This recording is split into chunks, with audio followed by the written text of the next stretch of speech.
All right. Today is March 12th, I think. Yeah, Thursday. It's around noon right now. And I already tried doing this talk twice today. Um, Earlier around 8 a.m., I was waiting to go to the library, and I was like, let me do this. This is my second installment, my second episode of Evolution of a Song. The first one was about how I evolved my song, a blues song, no, I Don't Trust Nobody Who Don't Eat Garlic, into more of a spiritual Led Zeppelin song. The one I'm doing today, it's a song from my latest punk album that I just did a couple weeks ago called Culture Warts. And it's a song number one on that called Me Too. This one is also from the UK classic rock scene. I guess I'm kind of exposing how much I love classic rock of that type of era. I don't know. I just think there's so many good bands that came out all together. Like, it's pretty crazy.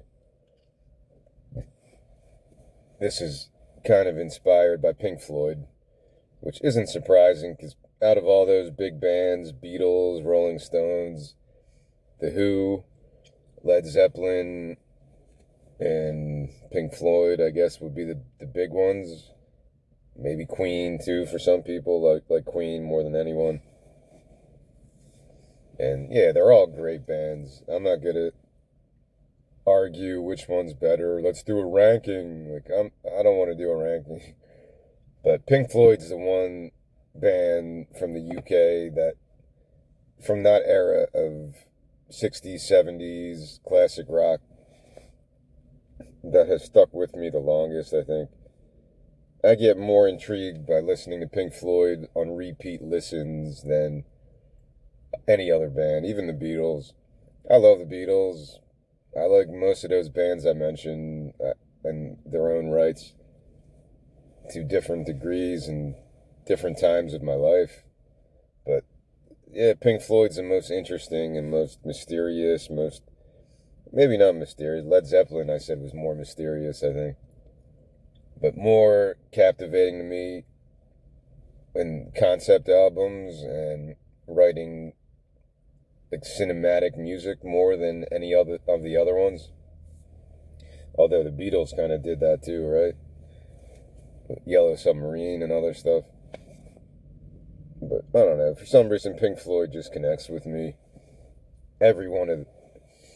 Almost every one of their albums I could listen to on repeat listens happily. I don't really go towards the old Syd Barrett stuff. I don't really like the Syd Barrett years, which is kind of like, it's kind of weird. It just shows you how subjective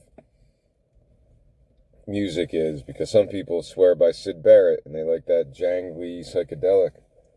I don't really like it.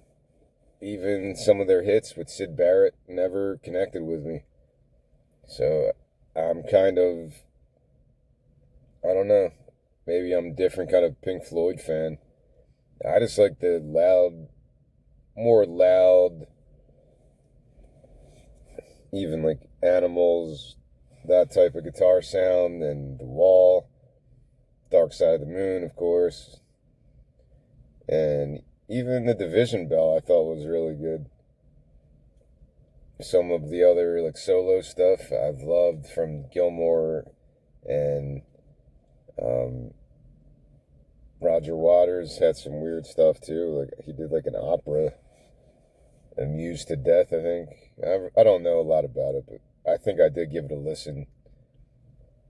And some of his other solo projects. So they're just interesting artists. They really are.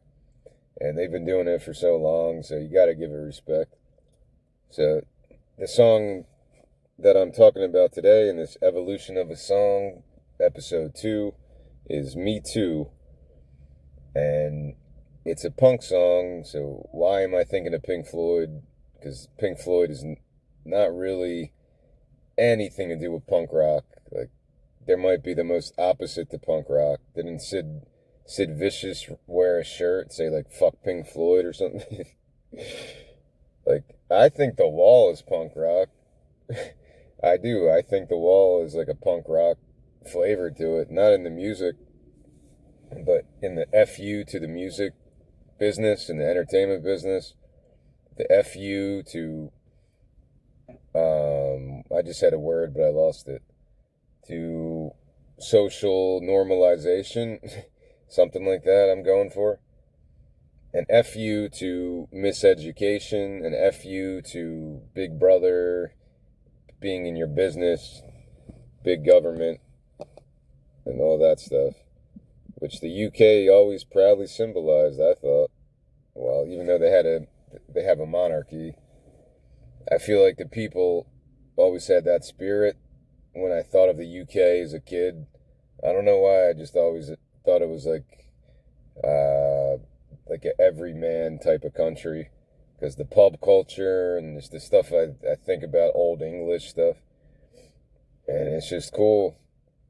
Even at like English Premier League soccer games with all the chanting and singing, it's pretty cool, man. It just seems like an everyman type of appeal.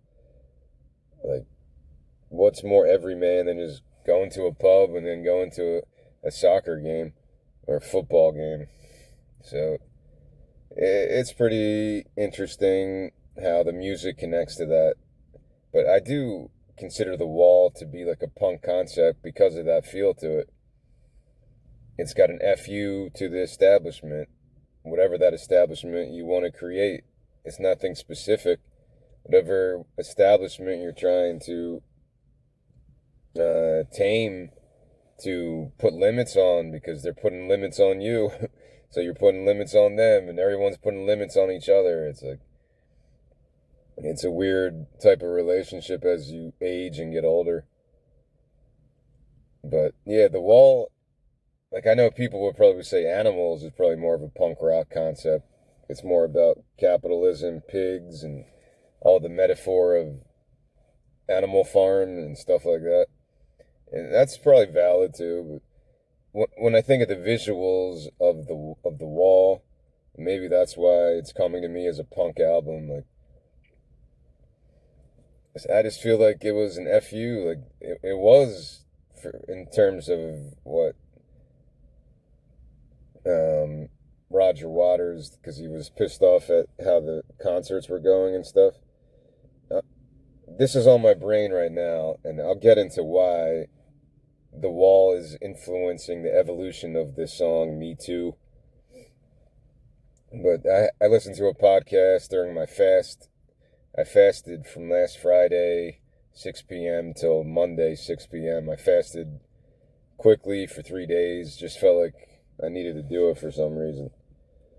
And during that fast, I listened to a podcast on Monday morning about The Wall and just the reverberations of that album throughout the decades. And it still holds up, I think, even though I don't listen to it much, and I haven't listened to it in a long time, actually, probably a year or so. But it wasn't an album I always connected to until maybe the last few years, honestly. I remember watching some of the animations as a kid. I remember being a teenager driving and Another Brick in the Wall, which is the song that influenced my own song. Another Brick in the Wall will come on the radio, and they'll be like, ah, this is great. It's such a cool groove, and the chorus is great with the kids' choir. We don't need no education. I know it's such a popular song in the mainstream, but I like it when a song breaks through in the mainstream that's criticizing the mainstream. It's so weird. Like, because the beauty of that song, I think, is that it can mean different things to different people. Because they're not specifically saying what type of education is dangerous or what type of mind control. They're just saying that in general, they're not really criticizing the English education system or Western democracy or anything else in general. I don't think so. They might be, but I don't take it like that. I take it like it could be any system. any system that's going to dictate how you should act normally in society, this is how we um, interpret proper relationships with career and marriage and religion and the state and the military and your neighbors and who we tell you to hate. Like, there's a lot that goes on with that in terms of the television and radio, and then now the internet. There's so many things. Not, I don't think it's like as ABC as I'm making it sound. Like, all these things, all these institutions are there to keep people in line. Well, we don't need you. We don't need your education. Like, I'm not trying to be corny like that. But there is relevance to all that stuff. There really is. If you let one of those systems takes too much control of your psyche, because it happens to everybody. There's overly religious people that go crazy. There's overly nationalistic people that go crazy because they don't balance it. They don't know how to balance other worldviews or at least be tolerant of other people. So there's a lot of issues that you can dive deeply into with the concept of the wall and the concept of another brick in the wall. So that's the song that helped me envision my own song. And the reason I did this already twice today, the first time was only like for 5 minutes, and I'm like, I don't know if I want to talk about this. The second time I did it for like 40 minutes earlier this morning. And I was like, all right, it wasn't bad. There's some good ideas, but I felt like I was rambling too much. And I'm rambling now, and I'll continue to because that's just how I do this. I'm not writing off a script, but I usually go by my first recording for most things I do. Because I don't want to have an editing process. I feel like it will cover up things I'm trying to get out. And I view these not only as my artistic outlet, but also like a therapy session. Honestly, I really do. Because art is a form of therapy for the person who creates it. And hopefully one day maybe an audience will view my art and stuff and take different opinions on it. Of course, that's what it hopefully does. I hope it does that. Because I don't want to write with a bias. I don't want to write with a political angle because I don't have one, honestly. I don't have a political party. I don't belong to any religion. I'm not a part of any organized religion or political party. I don't like the groupthink. I don't like that stuff. I'm not saying it's good or bad. Some people love it. Some people like to live that's overly, well, I'm not even going to say over. If I say overly structured, it means like I'm criticizing it. Because it's not like I even know how to live under some of these religious systems. I was brought up Catholic, and that's the only religion I lived with. But everyone interprets it differently anyway. But I think I'll just say some people like to have that structure to, I won't say over structure because some people just consider it the framework of their moral, ethical, and philosophical life, and there's nothing else to talk about. That's fine. Some people love that. It's not for me to live like that. I just don't think it fits the way I think about life and stuff like that. I'm not opposed to religion or believing there's a God. I don't think anyone really knows or has the argument that would convince me at this point in my life. But I'm not doubting that there might be some mystical force, some spiritual stuff. I just don't know what it is, and I don't think anyone really knows. That's maybe my main problem with organized religions that are so demonstrative, or is that the right word? That are so everything by the book, literal translations of whatever holy book, and traditional values over anything. Like, yeah, it doesn't connect with me so much. But there's elements of because I was in that for 12 years. I went to Catholic school for 12 years. So I'm well aware of the good things that come from that as well, the discipline and the other stuff. But there's also some things that I never really understood.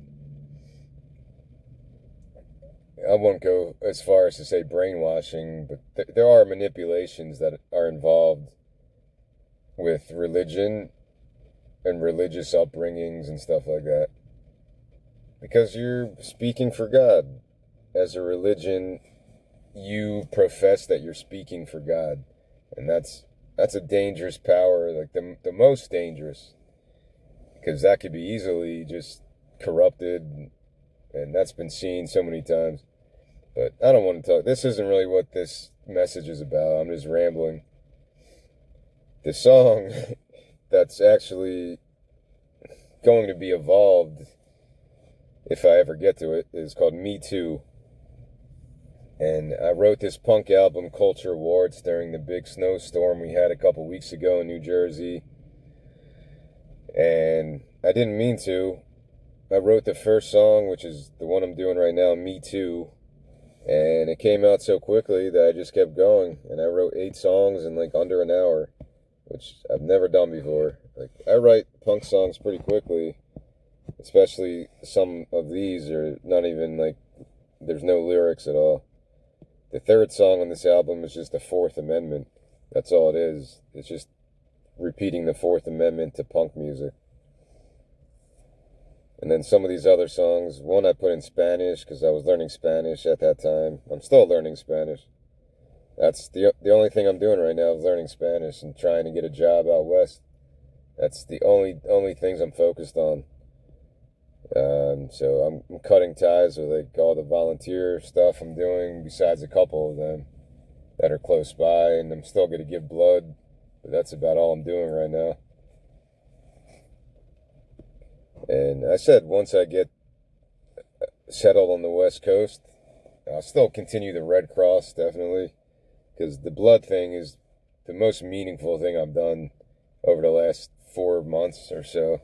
Giving blood twice a month is definitely the most meaningful, long-lasting thing I could do. And so, yeah, I'll definitely keep doing that. But I'm going off the point again. So anyway, I wrote this punk album, and it was just a couple weeks ago. It came out, 8 songs in like under an hour. I wrote all these lyrics, and then I designed the album cover in like 15 minutes. Because it's a punk album, and it's supposed to be just stupid and raw and uncensored, unfiltered. I had to talk about free speech yesterday, but I don't want to go into that so much. The reason I didn't like what I came up with the first time with this one, because people are going to look at the lyrics and think I hate the Me Too movement because I am making fun of it. I'm making fun of Me Too because I feel like it got bloated. The entire Me Too type of social media invasion. And I'm not saying it didn't start with good intentions and it still doesn't have it. I think it's still around. I don't think it disbanded, but it's not like all over the news anymore. But the Me Too thing, I think it just got bloated. And I did have a good visual because it goes along to the chorus. The Me Too movement grabbed itself by the pussy. That's how the chorus would go. The Me Too movement grabbed itself by the pussy. The Me Too movement lost itself in the pussy. The Me Too movement fueled itself by the pussy. The Me Too movement fooled itself by the pussy. What am I really trying to say? I don't even know, man. I'm not trying to be cowardly, because I'm not against the Me Too movement. I just think any political movement that paints with a broad brush and has that much power, maybe they're in it for some of the right reasons. Maybe some people are in it for some of the wrong reasons, because a political movement that large, of course it's going to get corrupted. And I believe it did at some points, because that's going into the whole cancel culture mentality that a lot of people had, and that flawed type of everything is this or that. You have to pick a side. Like that type of political atmosphere just doesn't work in any society, in any age group, any religion, it doesn't matter. It just doesn't work to not have the ability to conversate intelligently. And maybe Twitter is to blame for that too. So I'm not trying to say the Me Too movement was a bad concept. It probably brought about a lot of things that people have been talking about for decades, since like the 70s. The women's equality in terms of pay and in terms of treatment, in terms of not being harassed, objectified, and all that stuff. And it's all good. I understand why women would fight for stuff like that. And supposedly, they weren't just a women's group. They were fighting for any person, trans, any kind of sexuality or gender that experienced harassment or abuse. So it wasn't like they hated men, like we hate men. But I'm sure there's some people in there that probably think like that. But maybe they got a reason to. I don't know. I'm just saying a big movement like the Me Too movement or the Tea Party movement, people thought that was all corporate propaganda with corporate plans from the Koch brothers or some stupid crap like that. All these movements that come out,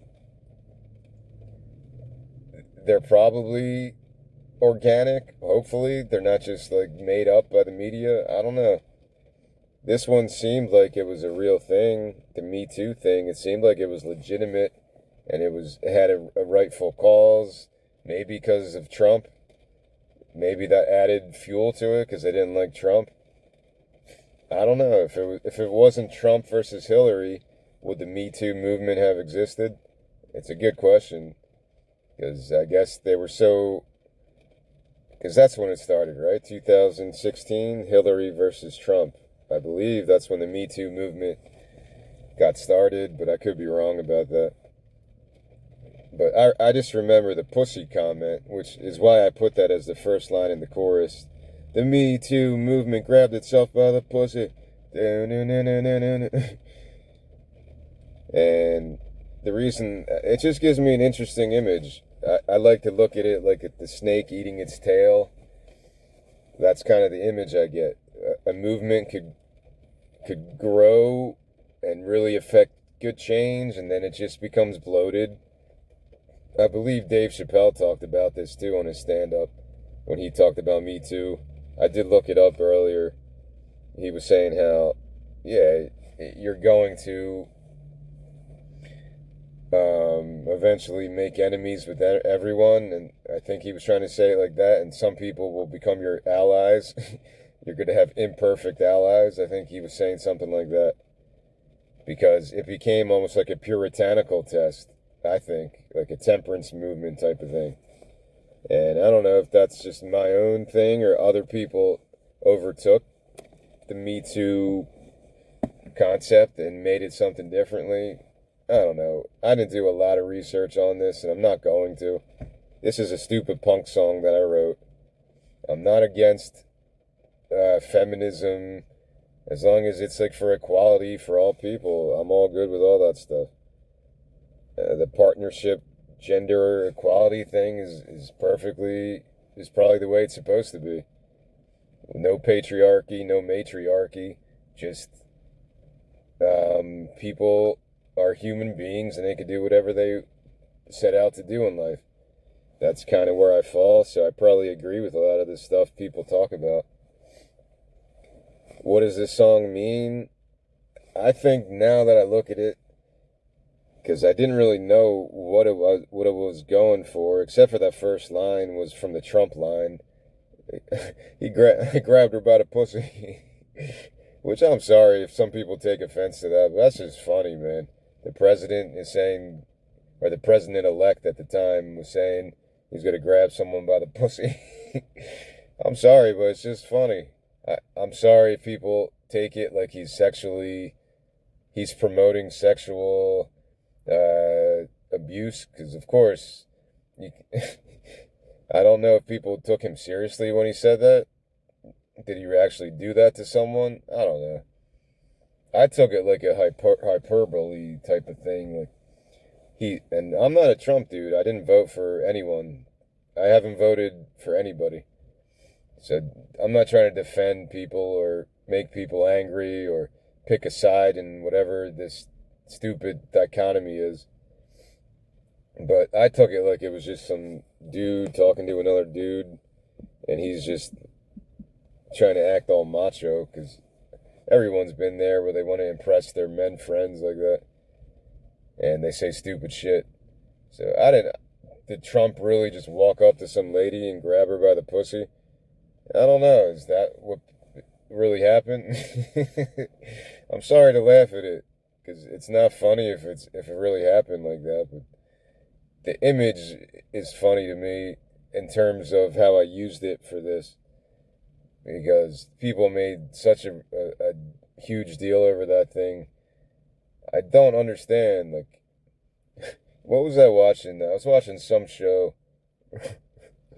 some stupid show. I forget what it was, and it was The Practice. Remember that show, The Practice? And that reminded me of that too. There's a scene in The Practice where Lara Flynn Boyle grabs Dylan McDermott by the dick. They're like at a dance, some fancy party or some shit. I don't remember. And she just grabbed him by the dick or something. And later in the episode, he's like, you know, if a woman did that to a man, or if a man did that to a woman, it would be sexual abuse and he'd be in jail. Like he was trying to make that case. It's true. There are differences when it comes to relations between men and women like that. But that made me think of the Trump thing, grab her by the pussy. But the reason I wrote that chorus was because I had the image of a political movement like eating itself by the tail. That famous, I'm probably pronouncing it wrong, Ouroboros. That's the snake that eats its own tail. I'm not saying the Me Too movement's evil or the devil. I'm just saying that's kind of the picture I have in mind when I think of the Me Too movement now. It's another political movement that I think is still around, but it got too full of itself and too big to not fail. In that case, it got too big to not fail because it became like a judge, jury, and executioner almost. So yeah, that type of mentality I'm against. Even if they're rooting out really evil people, there's a different way to do it without having witch hunts. And yeah, it's kind of awkward. It's kind of ironic that they would just have witch hunts on people sometimes, because that's what it seemed like, at least. I don't know. I always seemed like you should stay out of people's business, and I understand the reason why the media hypes up certain stories, because they want people to know, we're highlighting this stuff, whether it's drug stuff or sexual harassment and abuse or different types of workplace mistreatment, just people with disabilities and stuff like that, learning disorders and autism. There's ways to handle these things sensitively. I understand that stuff because everyone needs to know it. I need to learn that stuff too, because I don't know how to. If I met autistic people, I wouldn't really know the proper way to act without making people feel uncomfortable. So there's righteousness for all that stuff. I'm just saying, in terms of political movements, sometimes they really turn people off because they come off feeling holier than thou. Yeah, they come off as being holier than thou. And I'm not sure if the Me Too movement had that flavor to a lot of people, but I think it became that eventually, where people were just like, it's like a puritanical type of movement. And I don't know, that's a lot of things that went through my head, at least back in those days. And that's where the song, I guess, eventually solidified as a way to write it as a punk song. And really, there's not much to this. Like, verse 1, teaching lessons that don't exist, flaming all night just to cage the drift. I deleted the rest. 1, 2, 3, 4, 1, 2, 3. The Me Too movement grabbed itself by the pussy. The Me Too movement lost itself in the pussy. The Me Too movement fueled itself by the pussy. On and on, whatever. Verse 2. This time my own voice might even possibly exist, with a real ID to flee the crypt. Digging any deeper might uproot the stench. 1, 2, 3, 4, 1, 2, 3. The Me Too movement grabbed itself by the pussy. So let me get into the music now, since I'm singing this whole thing. That's the whole song. This song would be like a minute and a half, if that, with some maybe guitar parts into it. It's the opener, so yeah, it's supposed to just catch people and set the tone for the way this album's gonna go. I don't think I'm saying anything too radical in this song or what I'm trying to explain it today. And I think I'm probably done with trying to explain what the Me Too movement meant to me, in my opinion. I'm only speaking for myself. I'm not speaking for anybody else. And I'm saying I'm not very educated on it. If it's still around, because I think it is, I did a quick Google search and I think the Me Too movement is still a thing, then I would probably learn more about it. It might even be something I would donate money to one day. If I thought it was legitimately there to help people, to help victims and educate people, then yeah, why would you not be for that stuff? But sometimes it's about the methodology is just as important as the message, I guess.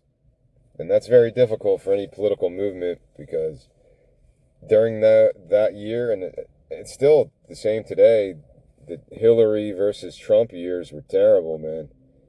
There was the Russian bots and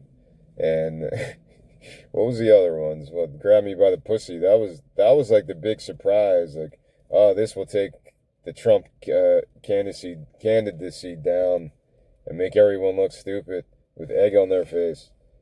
And I said earlier, the grab me by the pussy talk, it was kind of like what the Republicans did to the Clintons, right? With like the blowjob thing. They made that the biggest scandal in history. The blowjob.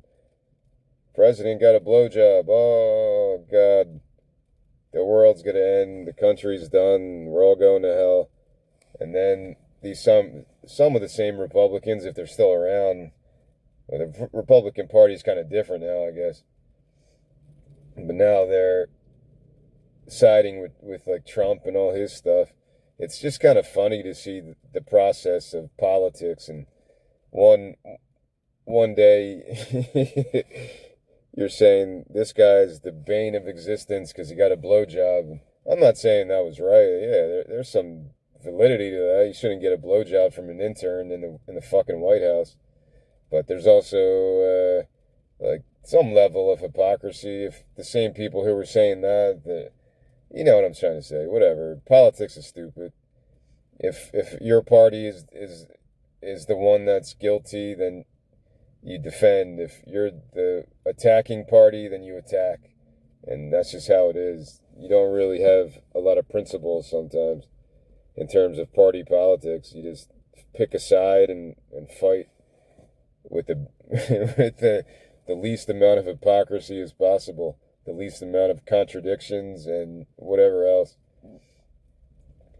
This is the spirit of this song. It's not specifically about the Me Too movement.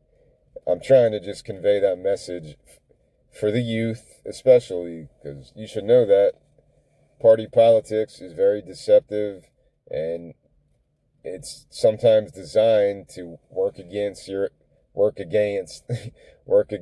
own interests sometimes, or to divide you in such a way that you refuse to even listen to another side of the argument. And you can point that to also portray the Me Too movement in that light. I think that's fair, that there's probably people that were within the Me Too movement that refused to listen to other people. They just wanted the power to do whatever they wanted. and not listen to other people's points of view on things. So there's all kinds of stuff you could go into on a deeper level, and that's what this song is intending to do. It's intending to just display how political thought should go. It's not going to be A, B, C. You got to put a lot of thought into it, which is why, now let me wrap this up because I'm talking for too long. I'm already at 35 minutes, and I never really mean to speak for this long because I start saying stupid stuff at this point. The reason I picked Pink Floyd and the reason that podcast about the wall and another brick in the wall helped me to evolve this song, which is one of the newest songs I've written over the last 6 months or so. This is the latest album I've written. The Wall and the children's choir specifically, and the "We don't need no education, we don't need no thought control." Like, I just love the use of a children's choir there. I think it fits that song and the message, and it makes it more memorable, and it's a song that will just never die. With every generation, it's always going to be there because I think because of the chorus. There was a story of how they had that idea. I forget who had that concept and how they did it with some school in Britain. I don't know who put it on tape, and then they really loved it. I'm not sure the details of the story, but it was pretty interesting. So I would want this chorus sung because I hear it almost like a cheerleader thing. The Me Too movement grabbed itself by the pussy. The Me Too movement lost itself in the pussy. I could sing it, and it would be like, if it's just my voice, it's going to come off like I'm some anti-woman, I hate the Me Too movement if I sing it. But if you get a kids choir to sing it, with women or girls and boys, then it sounds more of the spirit I'm trying to get across, that don't put your trust into any political group to an unhealthy degree. I'm not saying specifically the Me Too movement is the one that I'm portraying, even though I named this song Me Too. I just think it fit the spirit of it the best because that's just what came out when I first started writing this. So that's basically the whole thing here. I want to incorporate a kids choir if the parents would allow their kids to say pussy, I guess, because that's kind of a bad word. So that could be a problem, to get like a bunch of 8-10-year-old kids choir to sing this chorus, and I get that. I spoke about it earlier this morning too. So would I have to edit it and make different lyrics? Would any parents really care that much? Some parents would, but I don't know.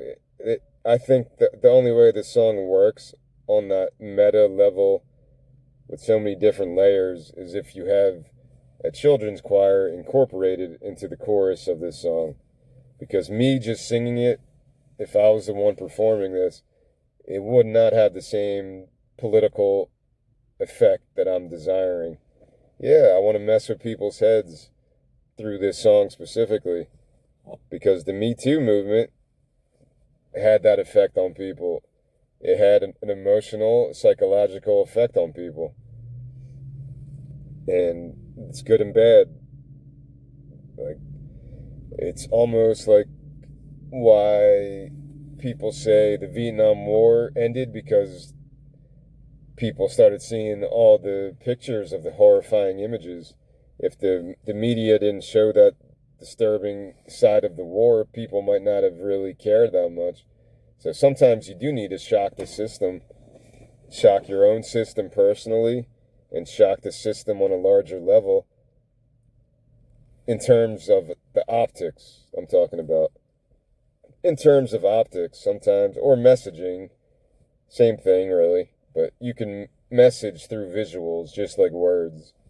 And seeing images of a war, or seeing images of atrocities, the civil rights stuff, when the media were broadcasting stuff like that. It makes people's the level of urgency goes up at a crazy level, because people don't want to be seeing that stuff, and that's being done in their country, being done with their tax money, or being done in their names, and it just creates a different perspective on things. I think more so today with video, especially. Like, I don't want to go back to celebrity stuff, so I'm just gonna end it here, I think, and let people think about this one. Let it brew. I don't think anything I've said is radical.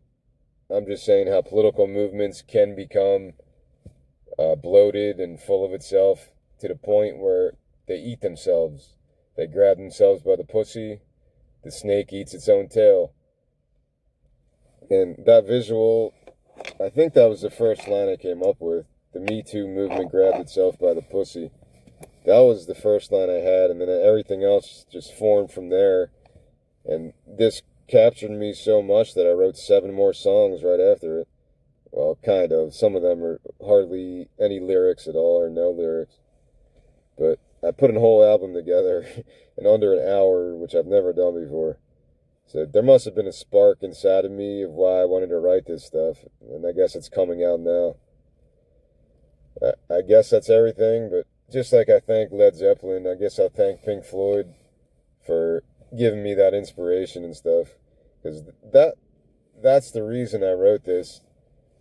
When I heard Another Brick in the Wall again for the first time in like a couple years, I was like, yeah, that Kids Choir is like so memorable. If it was just, because there's another version, right, where it's just them singing it, and it's just not as powerful. But when you have those kids singing it, it just connects the dots, and it creates a atmosphere of almost like a half Monty Python sketch and like half of a, I don't know, like some creepy swan song. I was trying to think of other artists that use children's choirs, and I did remember Swans might have used it on a couple of tracks. And then I remembered and apologies, you should probably shut this off right now, but that 1877 Cars for Kids, KARS Cars for Kids, 1877 Cars for Kids, donate your car today. Like, that is the example of the most annoying type of kid's voice. I think it's only a couple kids singing that. It's not like a choir, but, or that Lamb Chops play along. This is the song that doesn't end. Like, and I don't have kids. People who have kids probably have like countless examples of annoying kid stuff, kid music, and stuff like that. But so the kid choir does not always work. I'm trying to say sometimes it's annoying. And just yesterday, I listened to. I'll give you 5 more minutes. I was going to prepare my essay for this month. My essay for March is 10 songs, 10 popular songs that I believe should be made into religious gospel hymns. And I already picked the songs, so I was looking them up on YouTube. And some of them already had choir versions. Some of them already had children's choir. And I was like, man, some of the children's choir stuff is annoying. Some of it works, but some of it is annoying. So it's a tricky thing to use it. But I think it would work in this song to bring down the level of animosity, because people connected with the Me Too movement are going to be like, what's he talking about? He's talking shit about us. They're going to want to castrate me, probably. And people who hate the Me Too movement are going to be like, yeah, he hates them. He's one of us. He thinks the Me Too movement's stupid and fascist, whatever. And I'm not either of those things. Like, I might be a case-by-case type of basis on certain things, because I don't know enough about it to speak how I really feel about the whole thing. But the whole era of cancel culture has been terrible. I know that much. I think everyone, if they even mention cancel culture, it's just like, shut the fuck up. And just, that's all it is at this point. It's so miserable and so juvenile. So, is there an element of that in Me Too? Sure. But anyway, I'm going to cut it here. I said I would briefly mention the March essay, and that's what I'm working on next. It's just finding 10 songs that work as a religious hymn. So it kind of led me to this as well, because I was looking up choirs and children's choirs and how it sounds covering some popular Western music. And I'm all over the place with this list, so it's actually kind of interesting where I'm going to go with it, because I don't really know yet either. But sometimes you just hear a song and you think it reminds you of, oh, that would work as a gospel song or with a big choir. I don't know. At least that's how my brain works sometimes. But, alright, I think I really do have to end this. I'm at almost 50 minutes, so hopefully you got something from this. I felt like I had to over-explain things, because people will take a song like this and portray me as a masochist or a toxic. He's toxic masculine. Is that still a word? I don't know if people still use that. I don't even know if Me Too still exists, like in it the way it did before, or is it a different form? I don't know, man. I keep saying I don't want to talk about politics or think about politics or live in the political atmosphere that we've created as a society, but here I go. I'm in it. Like, even though Me Too is kind of dated at this point, when it first came out, it was in everyone's mind for months and months. It seemed like, at least. But it's not really like that anymore, but maybe these were just thoughts I had because of the way the entire country seems to be. If you believe that the media portrays it accurately like that, just divide people up like that. So that's kind of where these thoughts are coming from, and hopefully you get something from it, that the main message is really like the Pink Floyd message, that they were talking about education, or just being aware that people will try to mind fuck you and manipulate you throughout your life. It might be people who you never thought of before, but there'll be new people trying to fucking manipulate you if you're not careful and if you're vulnerable to it. So it's good to teach people that. That's what I get from Another Brick in the Wall. It's not about a specific education system. Maybe they were singing about something specific, but I don't take away from it like that. I just think it's be wary of any institution or political movement, even if it seems like it's so pristine and holier than thou, because nothing is. And especially movements that claim to be those things, you have to be on the lookout for scandal, corruption, and just outright lunacy sometimes. And that's all this song is trying to do. If I'm able to use a children's choir, I think it would work on that level. If not, well, I'll get it like an artificial intelligence to give me a children's choir if I can't use real voices, but I don't really like that. And I guess that's all I'm going to talk about. Hopefully you get what I'm trying to portray through this ramble, and I think it's a little bit better than the first one I had. And I said I'll only continue this series when it hits me in the moment, like it did these last two, so I don't know when I'll do another one of these, but hopefully you enjoyed some parts of this.